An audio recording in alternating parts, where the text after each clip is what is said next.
옆 사람하고 인사 이렇게 나누겠습니다. 예수님의 사랑으로 사랑합니다.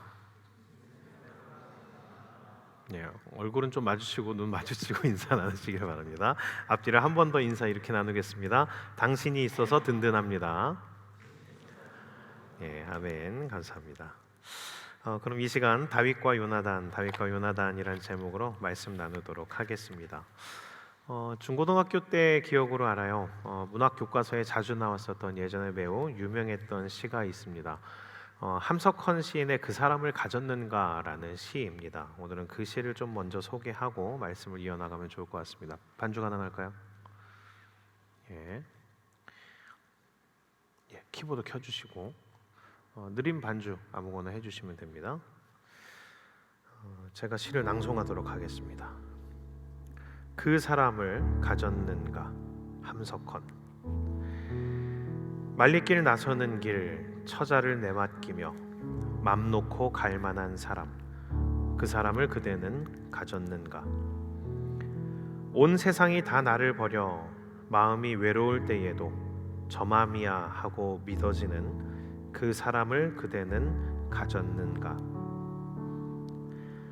탔던 배 꺼지는 시간 구명대 서로 사양하며 너만은 제발 살아다오 할 그 사람을 그대는 가졌는가.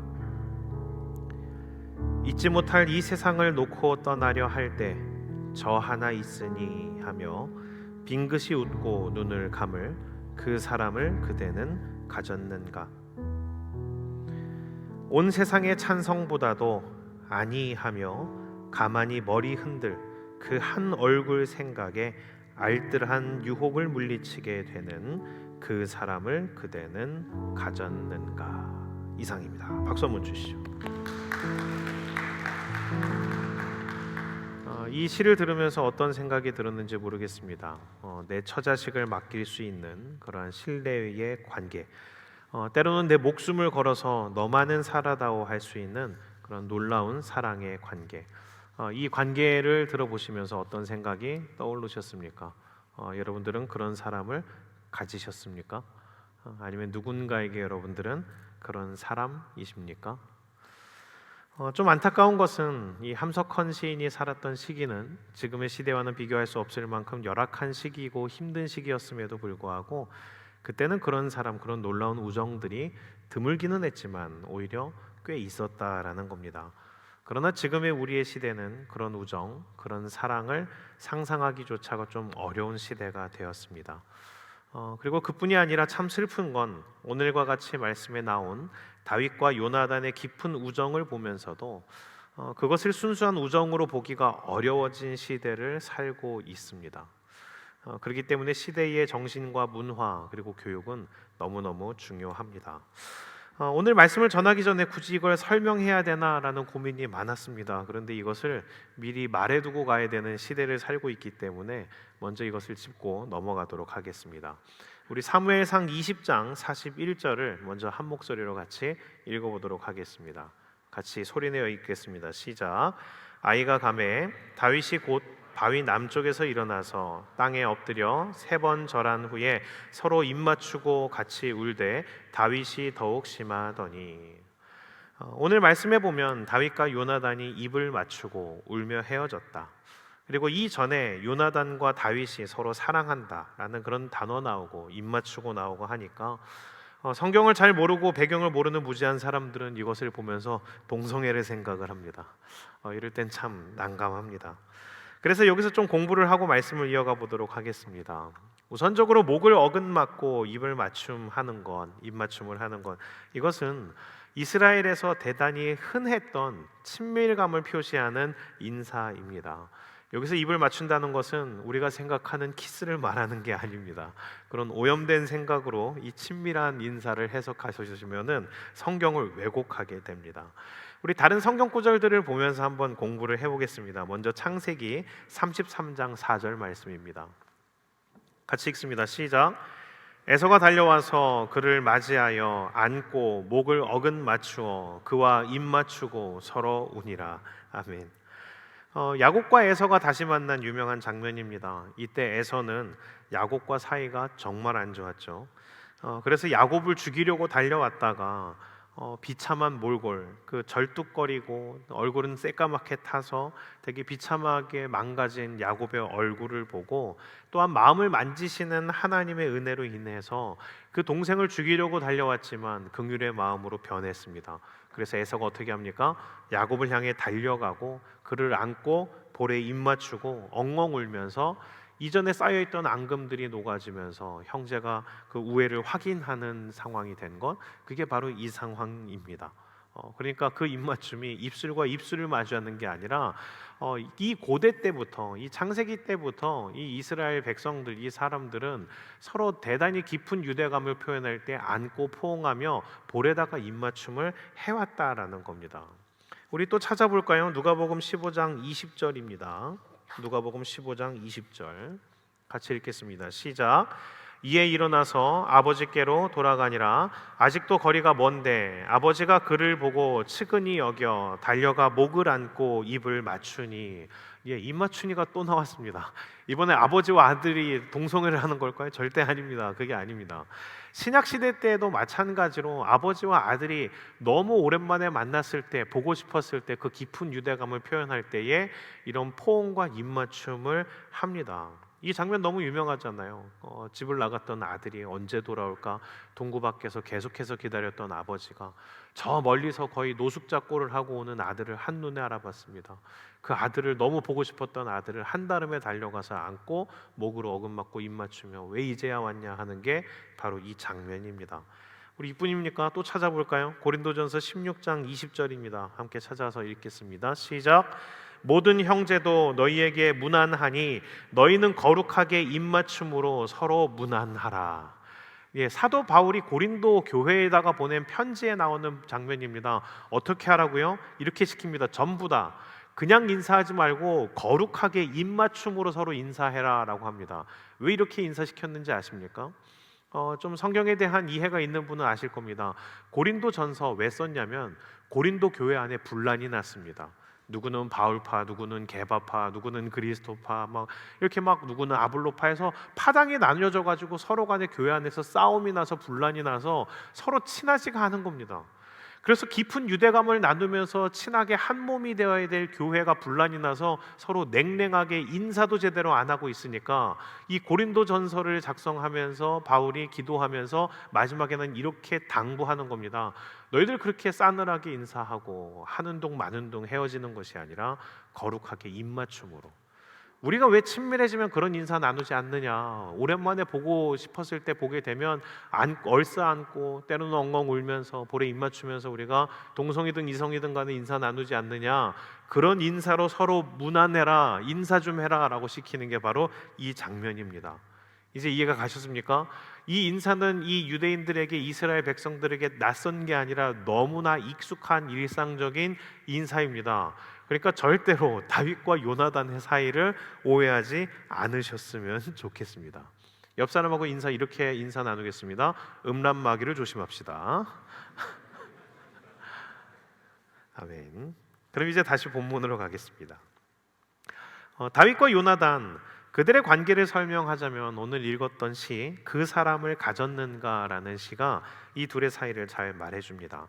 다윗에게 요나단은, 그리고 요나단에게 다윗은 그런 사람이었습니다. 말리길 나설 때 처자를 부탁할 수 있는 사람, 내 목숨을 걸어서 너만은 살아다오라고 해줄 수 있는 사람, 다윗에게 요나단이, 요나단에게 다윗이 바로 그런 사람이었습니다. 그런 요나단과 다윗의 우정은 언제부터 시작되었냐면 사무엘상 18장 때부터 시작되었습니다. 기억을 다시 상기했으면 좋겠습니다. 블레셋이 이스라엘에 다시 쳐들어왔을 때 그때 누가 나왔냐면 골리앗이라는 장수가 나왔습니다. 그는 보기만으로도 압도할 만큼, 압도될 만큼 무시무시한 장수였습니다.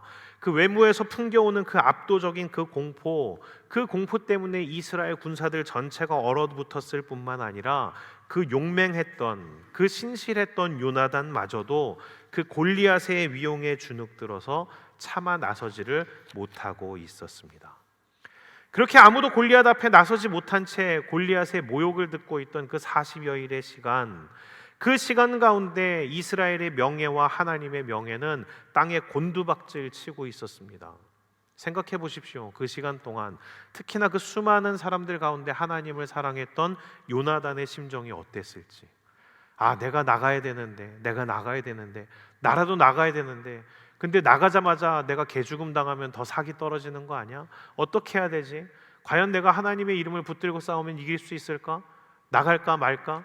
그 수많은 날들을 고민하며 그 40여일을 비참한 마음을 붙들고 버티고 기다렸었을 시간들입니다. 그런데 그때 놀랍게도 이스라엘 군인이 아니라 이스라엘 군인도 아닌 아직 입대도 하지 못한 웬 청소년 아이가 이 골리앗과 싸우겠다고 나서는 겁니다. 그 믿음, 그 용기가 얼마나 대단해 보였겠습니까? 근데 그냥 나간 정도가 아니라 그 청소년이 골리앗을 무찌르고 돌아왔습니다. 그 믿음과 용기의 사나이, 그 용사 다윗, 골리앗을 물리친 그 다윗, 자신과 같이 하나님을 사랑하는 자, 그 이름을 붙들고 전장에 나가는 자, 그리고 그 뜨겁게 하나님을 사랑해서 그 하나님을 향한 사랑과 믿음으로 결국 골리앗을 무찌른 다윗, 이 다윗을 요나단은 사랑할 수밖에 없었습니다. 존경과 도전과 감사와 경외함을 담아 이 요나단은 다윗을 그냥 사랑하는 정도가 아니라 사랑하기로 마음을 먹었습니다. 그래서 요나단은 어떻게 하느냐? 하나님께서 어떤 메시지를 주시기도 전에 마음으로 확증하여 이렇게 합니다. 다윗, 너가 왕이 돼야 된다. 너같이 하나님을 사랑하는 자, 그 하나님의 이름을 붙드는 자가 왕이 돼야 된다. 나같이 그렇게 나서지도 못하는 자가 아니라 진짜 너야말로 이 이스라엘을 다스릴 자로 가장 어울리는 자이다. 이것을 초반에 말은 하진 않았지만 요나단은 그 만남에서부터 어떻게 합니까? 그것을 입증하고 표현합니다. 어떻게 하냐면 그 처음 만난 그 자리에서 자신의 옷을 벗고 자신의 무기를 풀고 자기의 왕의 권세와 왕의 자리를 상징하는 모든 것을 벗어서 요나단은 다윗에게 내어줍니다. 이것이 그냥 단순히 한때의 퍼포먼스가 아니라 사실이었음을 입증하는 것들이 말씀 가운데 나옵니다. 왜냐하면 그 뒤에 일어나는 사건들과 요나단의 말을 보면 드러나게 되는데, 우리 사무엘상 20장 13절 후반절을 좀 보도록 하겠습니다. 사무엘상 20장 13절 후반절 같이 읽어볼까요? 시작. 여호와께서 내 아버지와 함께 하신 것 같이 너와 함께 하시기를 원하노니. 아멘. 무슨 뜻이죠? 내 아버지와 함께 하신 것 같이. 사울 왕을 세우신 하나님, 함께 하셔서 하나님께서 우리 아버지를 세우신 것 같이 하나님은 다윗 너를 함께 하실 것이다. 다윗 너를 왕으로 세우실 것이다. 나는 그렇게 되기를 원한다라는 고백이었습니다. 나중엔 더 확실하게 말합니다. 사무엘상 23장 17절 후반절 한번 읽어볼까요? 같이 읽겠습니다. 시작. 너는 이스라엘 왕이 되고 다음이 될 것을 내 아버지 사울도 안다 하니라. 아멘. 공식화합니다. 너는 이스라엘의 왕이 되고 나는 네 다음이 될 거야. 그리고 이건 나만 아는 게 아니라 내 아버지도 이미 알고 있는 바야 라고 다윗에게 이야기를 합니다. 이처럼 요나단은 다윗을 만난 처음부터 자신의 왕의 자리를 내놓을 각오를 다졌습니다. 그렇다면 생각해 봐야 됩니다. 어떻게 그럴 수 있었을까? 사실 왕의 자리란 것은 누구나 탐내는 자리입니다. 모든 것을 가질 수 있는 자리, 모든 이에게 칭찬을 받는 자리. 그리고 이 요나단은 사실 왕자로서, 그 국가의 왕자로서 이미 마땅하게 가만히 있어도 그 왕위를 물려받아야 되는 자리이기도 합니다.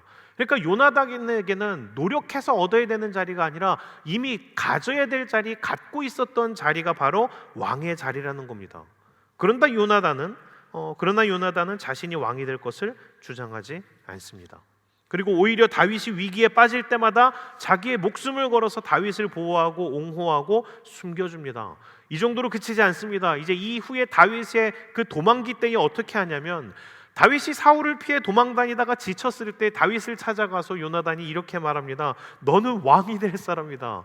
그러니까 포기하지 말아라 라고까지 얘기하며 다윗에게 용기를 주고 북돋아 줍니다. 어떻게 이럴 수 있었을까요? 이것은 그냥 요나단이 다윗을 좋아하기 때문의 정도가 아닙니다. 이 모든 일들은 요나단에게 있어서 하나님을 향한 신앙의 고백이었습니다. 요나단의 다윗을 향한 사랑을 관찰할 때 이것을 그저 인간적인 사랑만으로 해석해서는 해석이 안 됩니다. 요나단의 다윗을 향한 사랑은 마치 신약으로 예를 들면 바울이 주님의 몸된 교회를 사랑하는 모습과도 같습니다. 우리 말씀을 좀 읽어보겠습니다.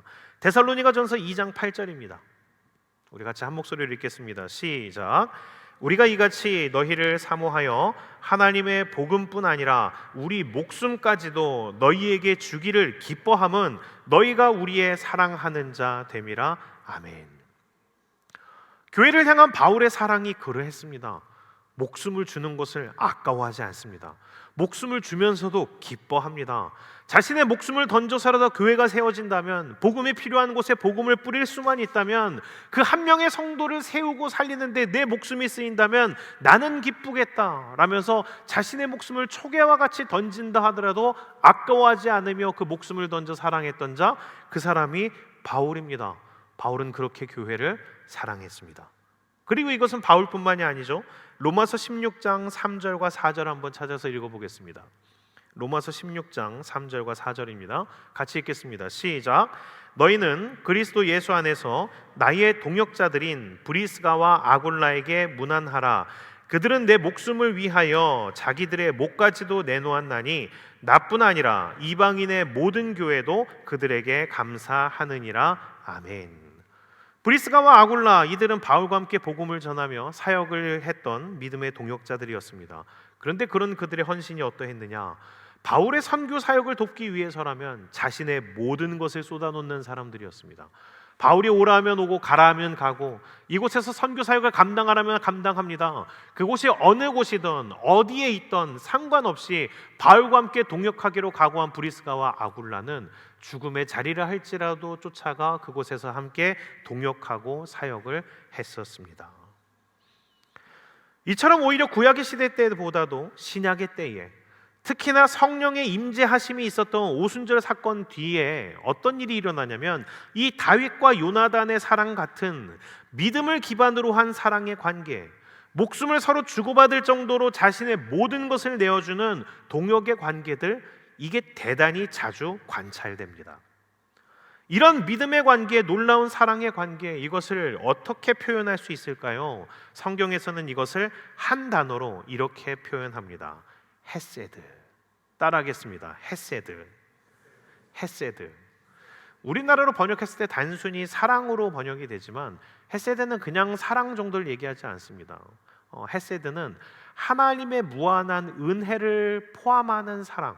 그래서 때로는 은혜로 번역되기도 하고요, 때로는 인자함으로 번역되고 하고요, 때로는 사랑으로 번역되는데, 그것을 통합한 의미를 갖고 있는 게 바로 이 헤세드입니다. 그래서 이 헤세드는 성경에서 어떻게 사용되냐면, 주로 하나님께서 자신을 직접 계시하실 때 자기의 본질을 정의하거나 자기의 성품을 이야기할 때 사용되는 단어가 바로 헤세드입니다. 우리 말씀 한번 찾아볼까요? 출애굽기 34장 6절. 자, 같이 읽겠습니다. 시작. 여호와께서 그의 앞으로 지나시며 선포하시되 여호와라 여호와라 자비롭고 은혜롭고 노하기를 더디하고 인자와 진실이 많은 하나님이라. 여기서 인자함을 얘기할 때 헤세드, 사랑과 진실이 많은, 은혜와 진실이 많은, 그 자비함과 진실이 많은 하나님, 헤세드가 많은 하나님, 여기서 표현이 되었습니다. 그리고 시편 136편 1절에도 나오는데요, 우리 한번 이 부분 보겠습니다. 같이 읽습니다. 시작. 여호와께 감사하라. 그는 선하시며 그 인자하심이 영원함이로다. 여기서의 그 인자하심, 그 자비하심, 그 사랑하심, 그 은혜로우심, 그것이 영원하다 할 때 그 헤세드가 영원하다라고 표현이 되어 있습니다. 이처럼 헤세드는 하나님의 무한한 은혜가 담긴 사랑을 표현합니다.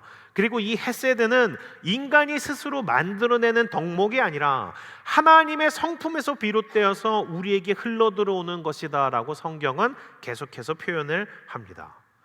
그런즉이 요나단의 다윗을 향한 사랑, 그 헤세드는 무엇일까요? 그냥 요나단이 다윗이 잘생겨서 멋있어서 반한 정도를 얘기하는 게 아닙니다. 이 다윗을 향한 요나단의 헤세드는 하나님으로부터 흘러 들어온 사랑입니다. 바울이 교회를 사랑하듯이, 브리스가와 아굴라가 바울을 사랑하듯이, 이 교인들이 서로 사랑하듯이 이 이웃을 사랑하는 데까지 나아가는 사랑이 어디로부터 왔느냐? 하나님으로부터 온 사랑이라는 겁니다. 그렇기 때문에 신약 시대에 이것이 많이 드러나게 됩니다. 왜요? 구약 시대 때는 잘 안 보였는데 신약 때에 많이 들어오는 이유, 많이 보이는 이유, 성령 하나님이 그 성도들 사이에 임재하셔서 성도들이 자기들의 사랑으로 사랑하는 것이 아니라 예수 그리스도의 사랑으로 서로를 사랑하기 시작하자 그 헤세드의 현상들이 많이 보이게 된 겁니다. 요나단은 어떻게 다윗을 그렇게 사랑하게 되었느냐? 요나단은 하나님을 사랑하는 자였습니다. 그렇기 때문에 하나님을 사랑하는 자, 그 뜻대로 부르심을 받은 요나단은 그 하나님의 사랑으로 다윗을 사랑하게 된 겁니다. 이 사랑이 그 하나님의 사랑을 경험하지 않은 일반인들은 이해가 가지 않습니다. 안 갈 수밖에 없습니다. 왜요? 하나님을 모르면 이 사랑의 속성이 뭔지, 하나님을 모르기 때문에 이 하나님의 성품인 헤세드를 이해할 수가 없습니다. 그러니까 성경을 봐도 뭐로 보는 겁니까? 아, 이거 동성애네, 입 맞췄대, 안 왔대. 야, 자기 목숨을 던져서 어떻게 그런 같은 동성애를, 그러니까 동성을 이렇게 사랑하고 숨겨주고 자기 목숨을 걸고 자기 왕위를 내줄 수 있어? 이해 안 가. 이렇게 보이는 겁니다. 그런데 이 이해 안 가는 현상이 누구에게도 일어납니까? 사울에게도 일어납니다. 사울은 하나님을 알았던 자이지만 이 요나단의 마음을 이해를 못합니다. 그래서 어떤 일이 벌어집니까? 우리 30절 한번 읽어볼까요? 사무엘상 20장 30절 같이 읽겠습니다. 시작. 사울이 요나단에게 화를 내며 그에게 이르되 패역 무도한 계집의 소생아, 내가 이새의 아들을 택한 것이 내 수치와 내 어미의 벌거벗은 수치됨을 내가 어찌 알지 못하랴? 요나단이 다윗을 보호합니다. 다윗을 숨겨줍니다. 사울은 모든 장관들이 모여야 되는 그 식사의 자리, 회의의 자리와도 같은 빠질 수 없는 그 자리에 이 다윗 장관이 빠진 것을 보고 이것을 빌미로 삼아서 그때 왔을 때 현장에서 체포하고 죽일 계획을 갖고 있었는데 요나단이 다윗을 빼낸 겁니다. 그리고 다윗을 위해서 변호해주고 있는 겁니다. 그래서 사울이 어떻게 합니까? 분노해서 자기 아들에게 이렇게 욕을 합니다. 이 패역무도한 계집의 소생아. 어떻게 욕한 겁니까? 이게 고어체라서 좀 부드럽게 들릴지 모르지만 패드립 한 겁니다. 자기 아들에게 패드립을 한 겁니다. 그럼 누굴 욕되게 한 겁니까? 자기의 아내를 욕되게 한 거고, 자기 스스로를 욕되게 한 거고, 자기 아들을 욕되게 한 겁니다. 이게 패역무도한 계집의 소생, 이게 이스라엘이니까 그 문화권이니까 이렇게 들리는 거죠. 우리나라로 말하면 이렇게 욕한 거죠. 야, 이 개새끼야, 이렇게. 이런 욕을 자기 아들에게 한 겁니다. 사울이 왜 이해를 못할까요? 왜 요나단의 그 행동들을 이해를 못할까요? 그는 하나님을 모릅니다. 자기 안에 자기의 생각이 가득 차 있습니다. 너 왜 바보같이, 너 그렇게 다윗 감싸면 너 그러다 왕위 뺏기는 거야. 오히려 내가 이렇게 나설 게 아니라 너가 네 왕위를 생각해서, 난 지금 왕이지만 너는 왕이 돼야 될 사람인데 네가 다윗을 죽여야지 너가 왕이 되지, 멍청한 놈아. 지금 사울은 답답해하면서 자기 아들에게 그렇게 가르치고 욕을 하고 있는 겁니다. 왜요? 뭘 모르기 때문에? 헤세드를 모르기 때문에, 하나님을 모르기 때문에, 하나님을 사랑하지 않기 때문에 사울은 이 요나단의 헤세드를 이해할 수가 없는 겁니다. 말씀을 정리합니다. 앞서서 그 사람을 가졌는가라고 물었을 때 예수 그리스도를 믿는 믿음으로 나온 우리들은 사실 여기서 기뻐해야 됩니다. 그리고 그분을 떠올려야 됩니다. 우리는 사실 그 사람을 가졌습니다. 그 사람이 누구입니까? 바로 예수 그리스도십니다.